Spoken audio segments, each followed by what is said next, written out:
नमस्कार, आइए बात करते हैं राजस्थान की तमाम बड़ी खबरों की। वही छात्रों के लिए बड़ी खुशखबरी, प्रदेश भर में लागू होंगी नई योजनाएं। मुख्यमंत्री भजन लाल शर्मा का बड़ा ऐलान। चलिए वीडियो को शुरू करते हैं। बात करते हैं राजस्थान के बेरोजगार युवाओं की। पेंशनरों की पेंशन कब मिलेगी? प्रदेश में चल रही नई योजनाएं, सीएम ने लागू की नई स्कीम।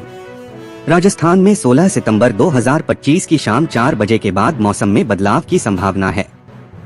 राज्य के कई हिस्सों में हल्की वर्षा और मेघगर्जन के साथ आकाशीय बिजली गिरने की संभावना है। तेज हवाओं के चलते राज्य के कुछ इलाकों में सतर्क रहने की जरूरत है। भरतपुर, धौलपुर और अलवर जिलों में शाम के समय कहीं कहीं हल्की वर्षा और गरज के साथ बिजली गिर सकती है। हवा की रफ्तार लगभग 20 से 25 किलोमीटर प्रति घंटे तक रहने की संभावना है। इससे तापमान में थोड़ी राहत महसूस हो सकती है। पूर्ववर्ती गहलोत सरकार में विधायकों की खरीद फरोख्त से जुड़े एसीबी के मामले में एफआईआर के आधार पर हाई कोर्ट ने केस बंद कर दिया है। इस मामले को सचिन पायलट से जोड़कर देखा जा रहा था। फैसला आने के बाद कांग्रेस जहां संभल कर बयान दे रही है, वहीं बीजेपी नेता कांग्रेस पर हमलावर हैं। पूर्ववर्ती अशोक गहलोत सरकार के दौरान चले राजनीतिक उठापटक के वक्त एसीबी में दर्ज हुए मुकदमे में अब जाकर फैसला आया है। एसीबी की ओर से मामले में एफआईआर लगा दी गई है और इसी बुनियाद पर हाई कोर्ट ने केस को बंद करने के आदेश दिए हैं। जैसे ही हाई कोर्ट का फैसला आया, भाजपा सरकार के मंत्री पूर्ववर्ती गहलोत सरकार पर ताबड़तोड़ हमले कर रहे हैं। वहीं कांग्रेस इसे अपना आंतरिक मामला बताकर पल्ला झाड़ने की कोशिश कर रही है। राजस्थान में बारिश का दौर लगभग पूरी तरह थम चुका है। इस बीच मौसम विभाग ने बड़ी जानकारी साझा की है। एक बार फिर राजस्थान में बारिश का दौर देखने को मिल सकता है। मौसम विज्ञान केंद्र जयपुर ने प्रदेश के 13 जिलों में 18 और 19 सितंबर को एक बार फिर बारिश का अलर्ट जारी किया है। दरअसल बीते एक सप्ताह से राजस्थान में न के बराबर बारिश हुई है। कुछ जगहों पर महज 1 से 2 मिलीमीटर बारिश दर्ज हुई है। वहीं मानसून भी अब लौटने लगा है। ऐसे में बारिश की संभावना धीरे धीरे खत्म होने लगी है। इस बीच मौसम विभाग ने किसानों के लिए अच्छी खबर दी है। मौसम केंद्र का अनुमान है कि जाते जाते पूर्वी राजस्थान को एक बार फिर मानसून भिगा सकता है। मौसम विभाग ने पूर्वी राजस्थान के 13 जिलों में 18 और 19 सितंबर के लिए बारिश का येलो अलर्ट जारी किया है। जिन जिलों में बारिश का अलर्ट जारी किया गया है, उनमें बांसवाड़ा, बारां, भीलवाड़ा, बूंदी, चित्तौड़गढ़, धौलपुर, डूंगरपुर, झालावाड़, करौली, कोटा, प्रतापगढ़, सलूम्बर और सवाई माधोपुर शामिल हैं। इनके अलावा फिलहाल किसी अन्य जिलों में बारिश का अलर्ट नहीं है। हालांकि मौसम विभाग ने 17 सितंबर से दक्षिण पूर्वी भागों में कहीं कहीं मेघगर्जन के साथ हल्की से मध्यम बारिश होने की संभावना जताई है, लेकिन अलर्ट नहीं जारी किया है। पिछले 24 घंटों की बात करें तो राजस्थान के 1-2 स्थानों पर बहुत हल्की बारिश दर्ज की गई। वहीं राज्य के अधिकतम भागों में मौसम शुष्क रहा। सर्वाधिक बारिश राज्य के बेर, भरतपुर में 2.0 मिमी दर्ज हुई। मौसम विभाग ने बताया है कि दक्षिण पश्चिम मानसून की विदाई पश्चिमी राजस्थान के कुछ हिस्सों से हो गई है।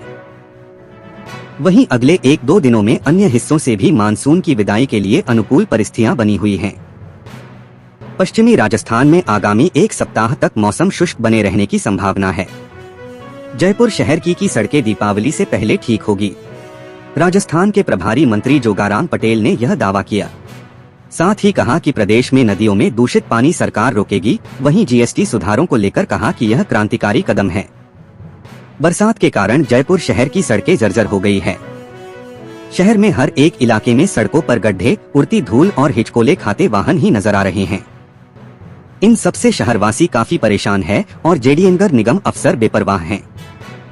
इधर बीजेपी जयपुर शहर कार्यालय पर आयोजित प्रेस वार्ता में प्रभारी मंत्री जोगाराम पटेल ने कहा कि यह सही बात है कि सड़कें खराब है, अभी बरसात का सीजन पूरा नहीं गया है। उन्होंने दावा किया कि आने वाली दीपावली से पहले सड़कों को ठीक करने के प्रयास किए जाएंगे। जयपुर शहर की मुख्य सड़कें आम आदमी के काम आने वाली सड़कें या तो नई बनाई जाएगी या पेच वर्क करेंगे। जयपुर क्लीन और ग्रीन रहेंगे, इसे अच्छी तरह ठीक करेंगे।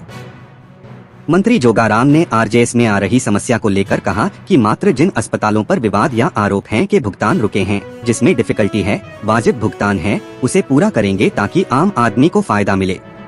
इसके लिए हम काम करेंगे। सेवा पखवाड़े को लेकर देश में उल्लास का माहौल है। पीएम नरेंद्र मोदी के जन्मदिन को सेवा पखवाड़े के रूप में ले रहे हैं। सेवा पखवाड़ा 17 से 2 अक्टूबर महात्मा गांधी और लाल बहादुर शास्त्री की जन्म दिवस तक मनाएंगे। पटेल ने जोजरी नदी में प्रदूषण को लेकर कहा कि जोजरी नदी या अन्य कोई नदी में प्रदूषित पानी बहता है और आम आदमी परेशान होता है। लूनी और जोजरी के लिए सरकार गंभीर है, केंद्र या राज्य सरकार काम कर रही है। प्रदूषित पानी नहीं जावे कार्य टेंडर स्तर पर है।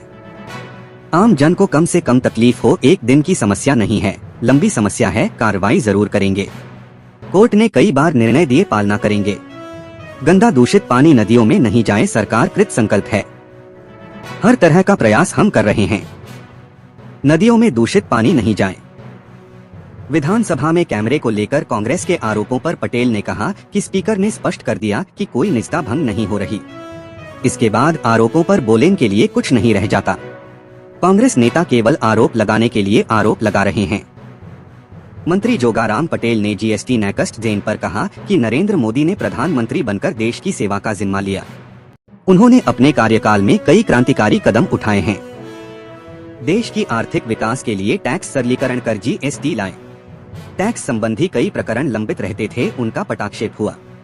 जीएसटी काउंसिल की बैठक में दीपावली से पहले तोहफा इनकी घोषणा की, टैक्स के स्लैब को घटाकर 2 किया। जीएसटी स्लैब घटाकर हर वर्ग को राहत देने का काम किया है।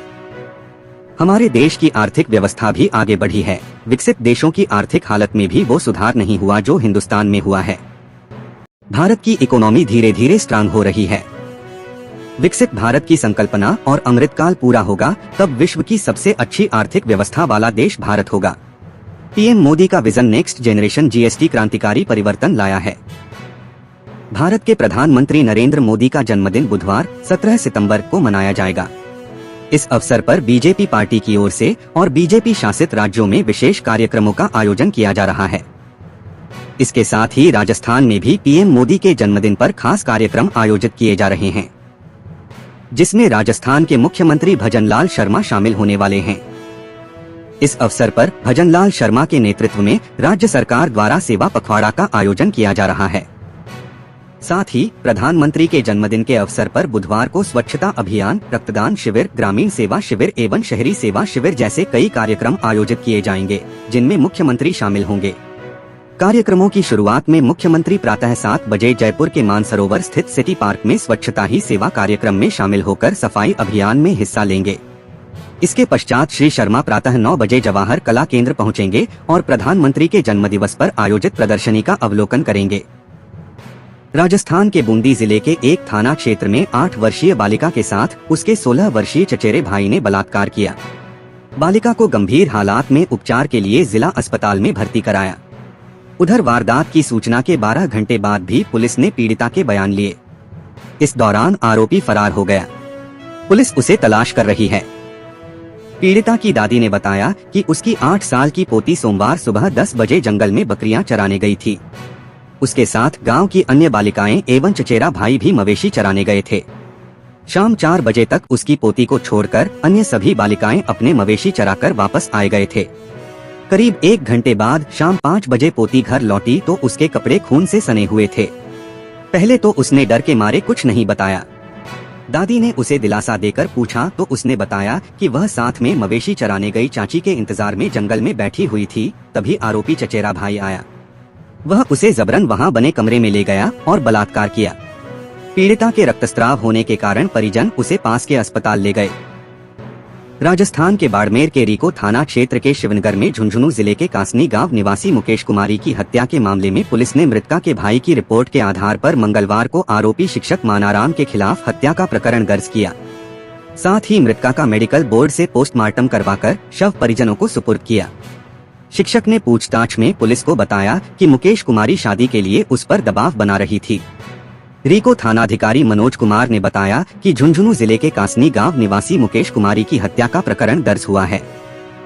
पुलिस ने मृतका के भाई धर्मपाल की रिपोर्ट के आधार पर आरोपी शिक्षक मानाराम निवासी चवा के खिलाफ दर्ज किया।